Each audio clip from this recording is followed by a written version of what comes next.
The H510i is a newer and beautiful replica of the H510, the difference being they include the RGB strip within the case and the RGB controller. This video is not sponsored. I will be giving a personal experience with the case.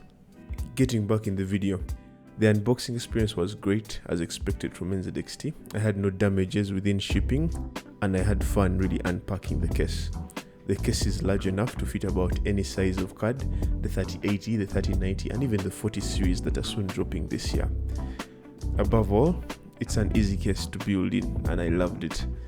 What to look out for when buying this case? This case is a replica of the H510 without the added advantages apart from the RGB strip and the controller that comes within the case, as I said earlier.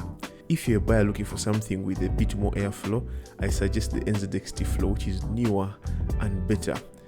In conclusion, the case is a replica of the H510 apart from the inclusion of the RGB strip and the controller in case you plan on getting RGB fans and gain access to NZXT's CAM software.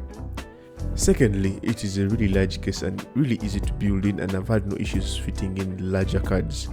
As for its bad side, it has no support for 360mm rods and unfortunately has poor airflow. I do not recommend this case due to the presence of cheaper and more airflow based cases out there, like the NZXT Flow. Thank you for watching the video and don't forget to like and subscribe to my channel.